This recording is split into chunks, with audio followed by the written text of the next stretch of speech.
यही कुछ विश्व में होने वाली रोज़ की घटनाएं हैं जिसमें होने वाले नुकसान का कारण या तो इंसान है या फिर प्रकृति के बदलाव।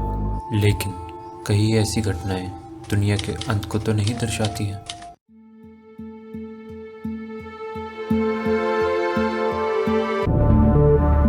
साल 1945 वर्ल्ड वॉर 2 के टाइम पे यूनाइटेड स्टेट्स ने एक सीक्रेट प्रोजेक्ट चलाया जिसमें एटॉमिक बॉम्ब बनाने का काम किया जाने लगा। लेकिन कुछ साइंटिस्ट्स को ये लगता था कि इन वेपन्स के इस्तेमाल से सिर्फ दुनिया का विनाश होगा, जिसके बाद में इन्हें वेपन्स ऑफ मास डिस्ट्रक्शन कहा जाने लगा। उस समय के बढ़ते जियोपॉलिटिकल टेंशन के चलते एटॉमिक हथियार बनाने और उसके इस्तेमाल के खिलाफ कोई एक्शन नहीं लिया गया।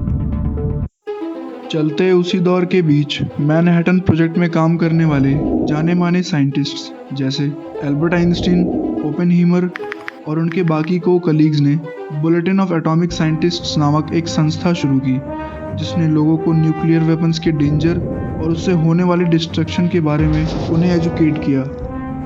यही संस्था साल 1947 में डूम्सडे क्लॉक का आविष्कार करती है, जो कि हमें दुनिया के अंत के नज़दीक जाने की खबर देती है, और इस घड़ी को दुनिया की स्थिति के अनुसार आगे पीछे एडजस्ट किया जा सकता है।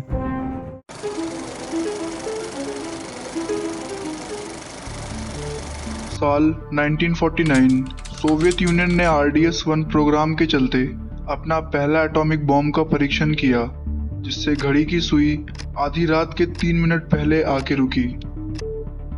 सोवियत यूनियन की इसी तरक्की को देखते हुए दुनिया के दो सबसे शक्तिशाली देशों USA और सोवियत यूनियन के बीच तनाव बढ़ता चला गया, और आगे चल के साल 1953 में दोनों देशों ने हाइड्रोजन बॉम्ब्स का परीक्षण भी किया, जिसके चलते मिडनाइट और घड़ी के कांटों के बीच अब सिर्फ 2 मिनट और 5 सेकंड्स का फर्क रह गया था।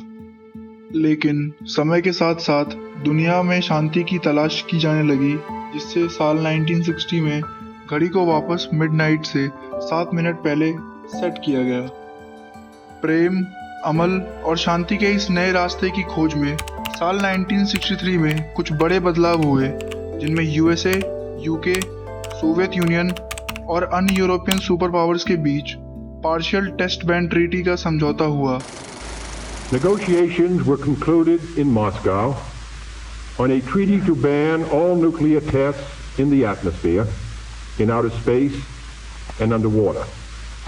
For the first time, an agreement has been reached. इस ट्रीटी के तहत एटॉमिक और थर्मोन्यूक्लियर डिवाइसेस के सारे परीक्षण बंद किए जाने का फैसला लिया गया, जिससे डूम्सडे का कांटा अब मिडनाइट के 12 मिनट पहले आके रुका।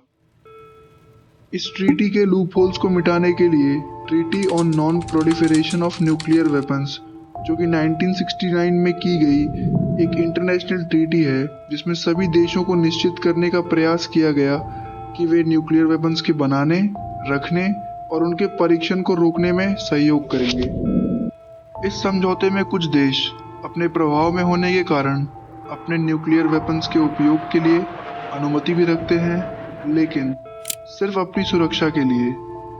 इस ट्रीटी के तहत सभी देशों ने साफ मना किया कि वे न्यूक्लियर वेपन्स का परीक्षण नहीं करेंगे और केवल अपनी सुरक्षा के लिए ही इनका उपयोग करेंगे।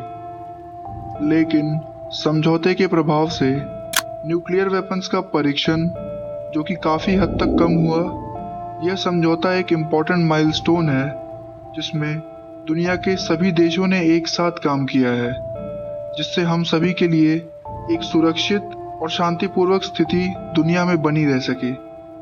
एक बार फिर से डूम्सडे क्लॉक मिडनाइट से 10 मिनट पहले जाके रुकती है।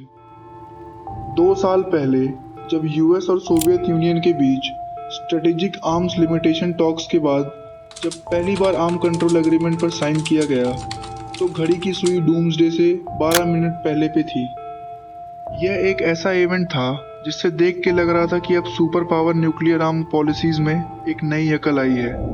लेकिन यह उम्मीद जल्द ही टूट गई, और यह भी पता चला कि 1972 में जिस डेंजर लेवल पे डूम्सडे था, आज उससे भी ज़्यादा पे है। साल 1974 इंडिया के द्वारा अपना न्यूक्लियर परीक्षण किए जाने की वजह से यह खतरा अब और भी बढ़ गया, जिसके चलते घड़ी की सुई अब 9 मिनट पे आके रुकती है। बीते उसी दौर में यूएस और सोवियत यूनियन ने ऑफिशियली न्यूक्लियर वॉर को थिंकेबल डिक्लेयर कर दिया था, जिसके बाद ही इन दोनों देशों के हथियारों की रेस सबसे ज़्यादा ध्यान देने लायक हो गई थी।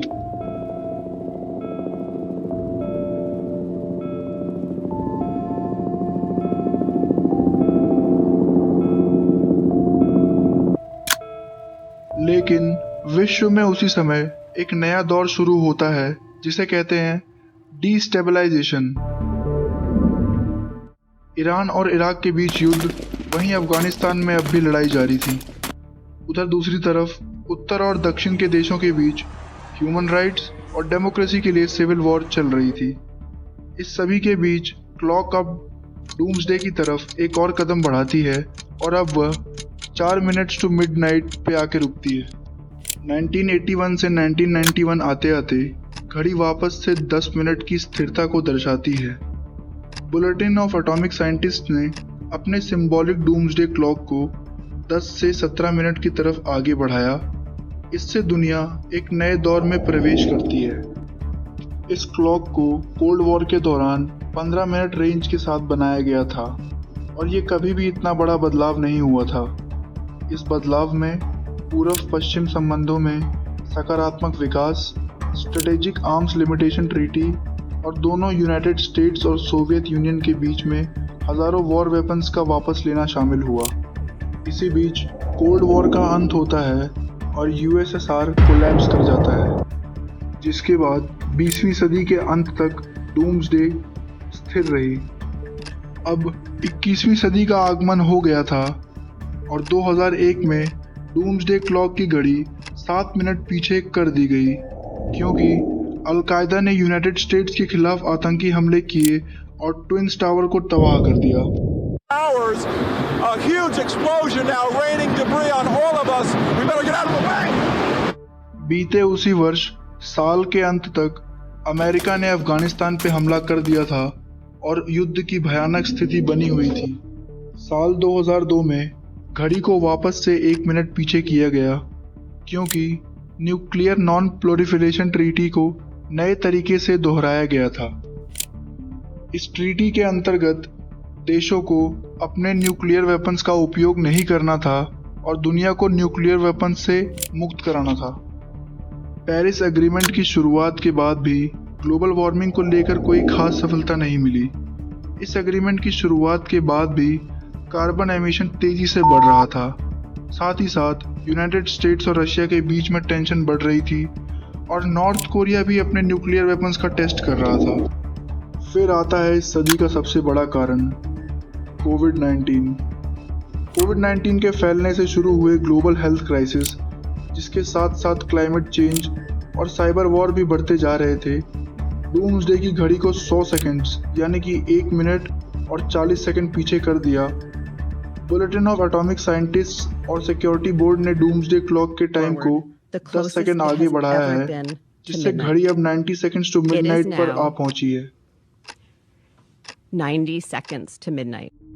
यह सबसे करीब वक्त है जब से क्लॉक को 1947 में शुरू किया गया था।